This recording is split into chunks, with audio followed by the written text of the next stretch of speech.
Sozani bakho nomkhulu kusala sendoda lesugogo bathini mbatha namhlanje sithi complaining won't solve your problems. Sitting there complaining, hey, ubani this, hey, I've made usibani bani, hey, ubona usibani bani in this position. I've made her to be in that position. Hey, I was the one who was writing assignments for her when she was doing this project, and now she got a project. Whatever, yeah, I was the one who was filling tender documents, and as soon as he got tenders, he disappeared. Hey, I used to, go with him eskoleni. I used to help him or her. I've paid for ama fees. He's qualified because of me. Now he's divorcing me. Now she's leaving me. She's a lawyer today because of I've made her. I've compromised everything. Hey, abantu abasizani, if somebody in the community is powerful, they have money, they will never assist us. There's a guy in my neighborhood that I try to approach several times. He gives me stories. Hey, black people won't help you. Black people this, black people this. Black people won't help you. Forget it. If you need help, a black person will never help you. As if white person will help you. Okay. Because we always complain about black people this, black people that, as if you go to a white person and just say, give me 100,000, I want to start a business, and then they will just smile and say, oh, Mr. Mbatha, where have you been? We've been waiting for you. We have kept this budget for a very, very longest of time. We're just waiting for a black person to come so that he can have these funds. Good luck. Good luck. The question I have is, as we are expecting other people, it doesn't matter whether black or white. I'm not racist. It doesn't matter. If we expect other people to help us, the question is, how many people have you helped?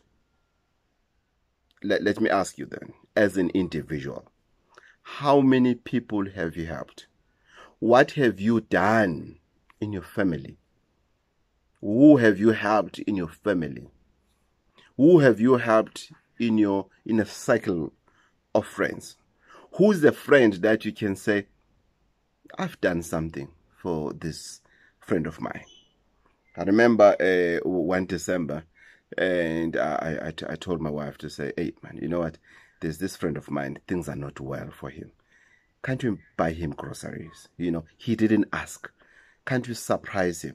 Guess what? I was at Mpangeni. She was in Johannesburg. She went to buy groceries. She called my friend. She went to deliver the groceries to my friend. And my friend was happy. He didn't ask. No. He didn't phone me to say, hey, no, he didn't. But I knew he needed help. I knew he needed help. Why? Because he's my friend. I could see. When I talked to him over the phone, I could hear Uguti, he needs help. But he didn't say, Mbatha, please buy me food. He didn't. He didn't. But the question I'm asking, in your community, then, what have you done? What have you done? How many kids are you passing while you are going to buy booze, while you are going to buy alcohol, while you are going to buy that favorite designer clothes or whatever, or while you are going to buy grocery? How many kids, when you're going to work, have you passed walking to school barefoot in winter, on a hot days, 36 degrees Celsius? How many? Many people we know I grew up in Orlando East at number 6296 Orlando East, Lingane Street. as much as my father was a fighter, my father, he strived. It was a lot of us, and he was the only person, not just breadwinner, the only income we had at home. It was through him. That was before my mom was selling imbamba.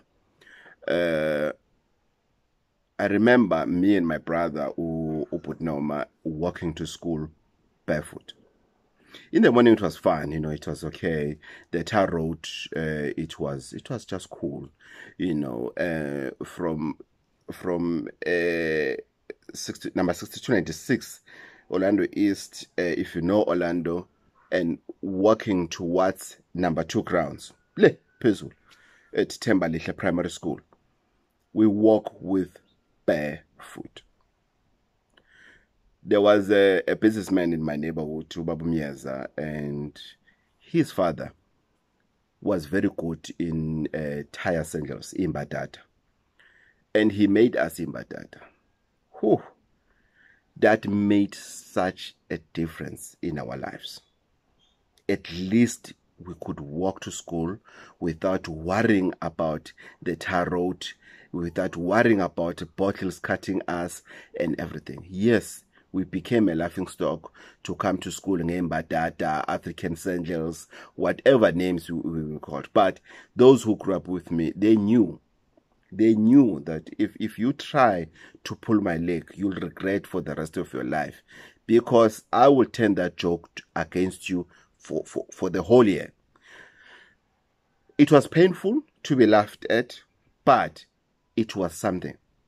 So a member of the community who is doing Mbatha for a living, that is Umkhulumias, because he was doing that for a living. It was his business.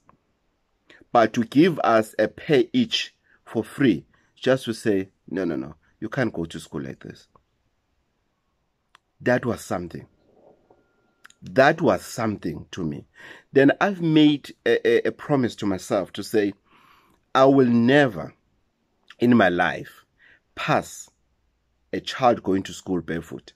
I will stop and do something. Even if I don't have money at that day, I will ask, where is your home and everything, and I'll go to that home and say, look, I don't have money. I'm getting paid on the 25th, but I'm going to buy this child school shoes. I'm going to buy this child school shoes, because I know the pain. I know of people who have dropped after school because of mere school uniform. That's my contribution into the community.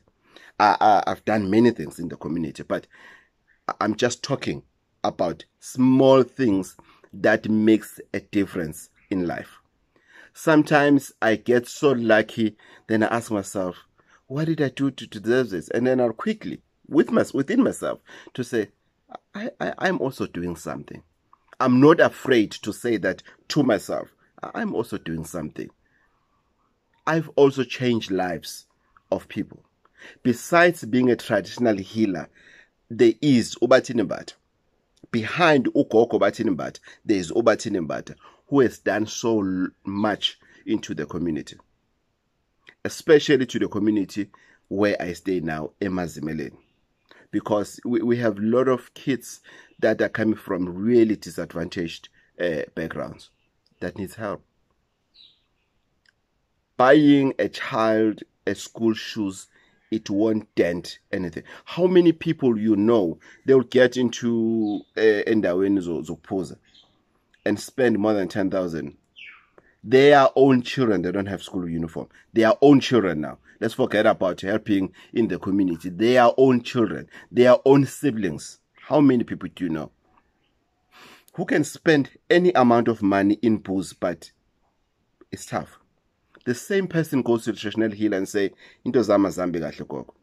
And then you realize there are things that you are not doing well. There are things that you are not doing well. Or you find out that your ancestors have closed your tap of wealthy. Why? Because you are not doing anything.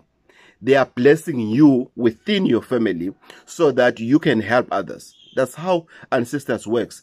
They won't bless everybody in the family. No, forget it. No. They choose a specific person. They bless that person so that that person can help others. Then we call it a black tax. Hey! Yineche.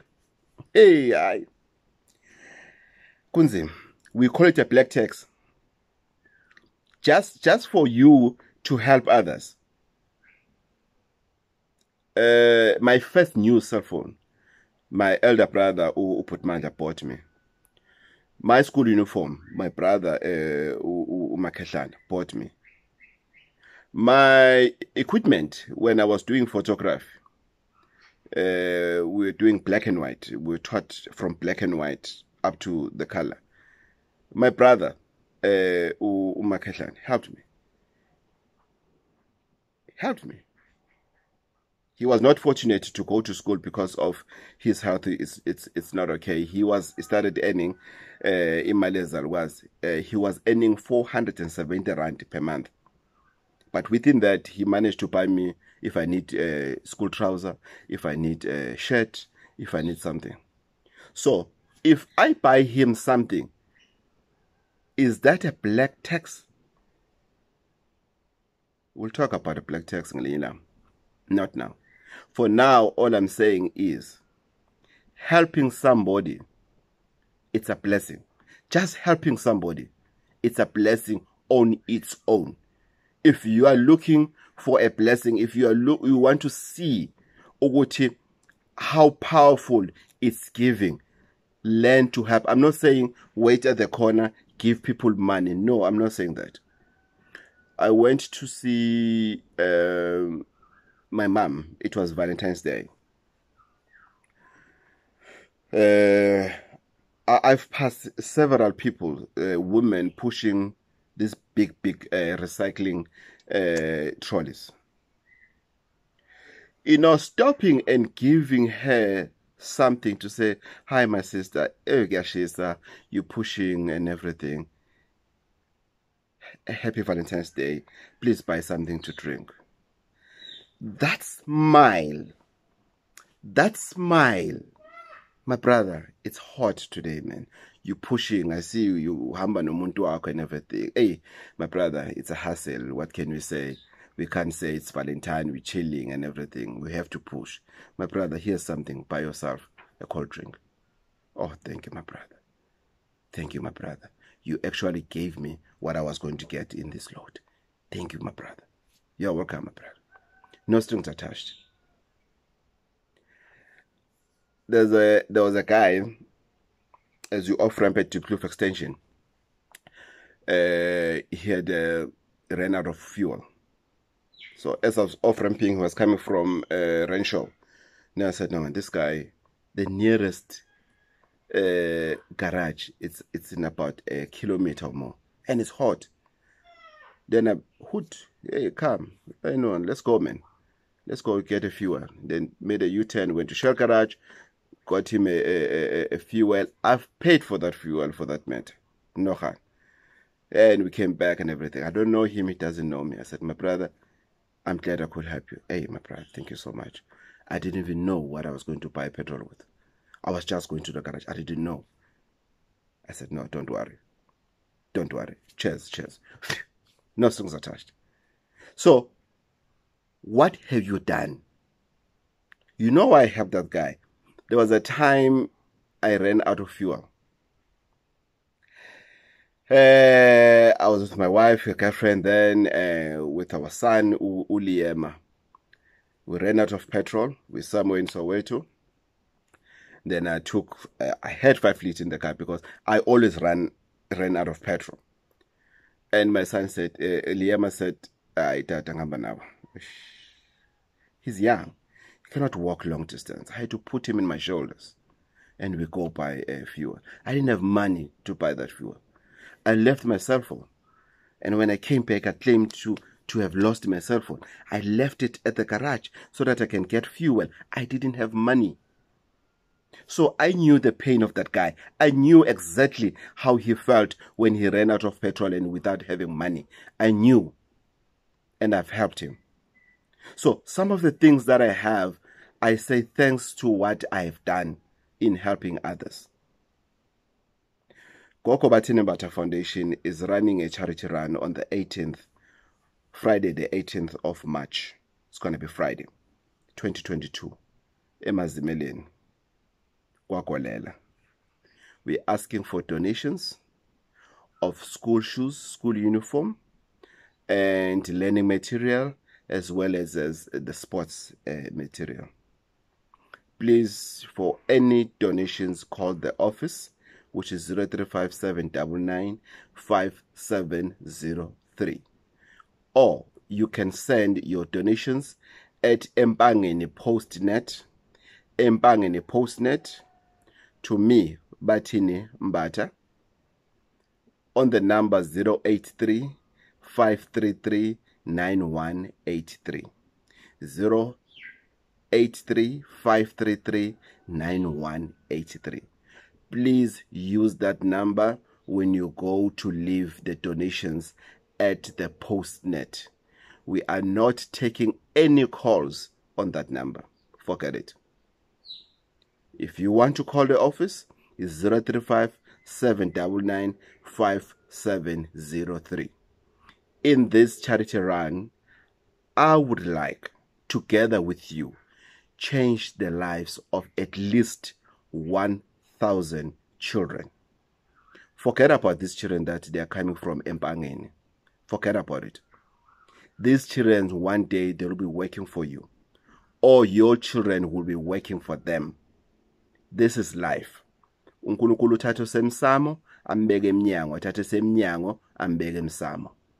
These children will be in your village one day as doctors, as nurses, as lawyers, as police officers, all the professionals you can think of. But we can only achieve that if we make a difference to them today. Friday the 18th March 2022, it's a final day, it's an event day. We would like to get all the shoes and uniforms and all the donations a week at least before then. Please call our office 035 799 5703.